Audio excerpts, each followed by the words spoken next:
Once upon a time, there was a girl named Marie. Before she was born, she knew her mum and dad's voice and already liked rock and roll. Her mum loved to listen to music on the radio. Marie was the eldest and had two younger sisters, Clara and Lizzie. This is a story of how Marie learned to read and write. Her family had a helping hand in Marie's education, and she knew a lot before she even went to school. Marie was exposed to literacy every single day. Her mum and sisters would talk, tell stories, and laugh with her. Her sisters would sing, dance, play, and recite nursery rhymes with her. This was a fun time for Marie to learn. She started to build her language skills, learn vocabulary, grammar, and communicate with her family. There weren't any books in the house, but Marie loved stories. Her mum told the best stories about when she was a little girl and all her adventures.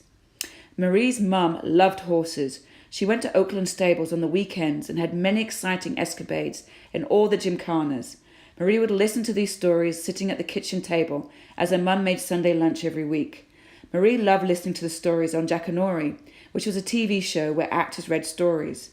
This was one of Marie's favourite shows. She also liked it when teachers at school read stories to the class. Marie cried and cried at the ending of Charlotte's Web in grade 3 and couldn't understand why no one else left the classroom to wipe away their tears. It was such a good story, but so sad. She loved the imaginary world of The Hobbit when it was read to her in grade 4. Marie couldn't believe the pictures and places her mind went to with this story. The chapter of heading out of the frying pan and into the fire resonated deeply. They were in a bad situation and escaped into an even worse one. This concept was powerful. Clara, Marie's sister, also read stories out loud at night with a flashlight once the sisters had been put to bed. Clara introduced Marie to Peter Pan and the Wizard of Oz. Marie loved listening to stories, but didn't like reading them. Reading was weird and strange for Marie. In grade 1, Miss Coleman had a reading tree. The reading tree was a large tree with words written on apples. These words didn't make any sense. They were like to, and, but, she, he, they. Marie just didn't understand the point of this. Reading just didn't make sense. Marie was introduced to stories of Dick and Jane, which used the words from the reading tree, but were boring. Reading was strange and boring, and continued to be this way for Marie in grade 2. Mrs. Ward would test Marie's reading ability with long lists of words that made no sense at all. Marie could read the words at a high level, but couldn't understand how everything fitted together. Suddenly in grade 3, Marie could read.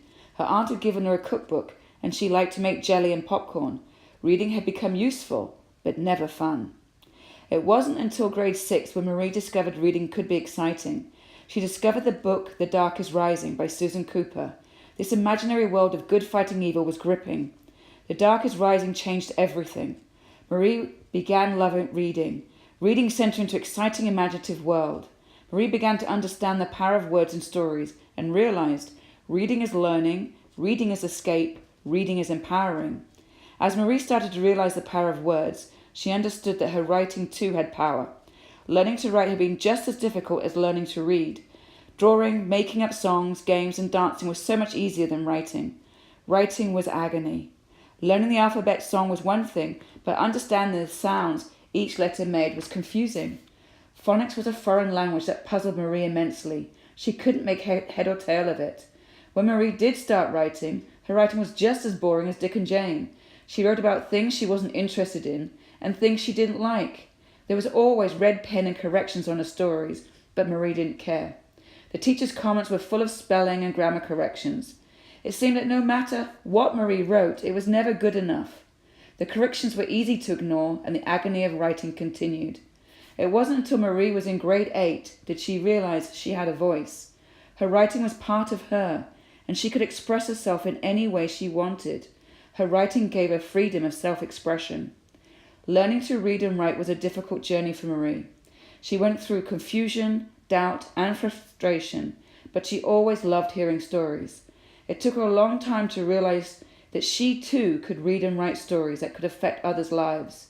Now, Marie loves to tell stories. She loves to read them, and she loves to write them, and she lives happily ever after.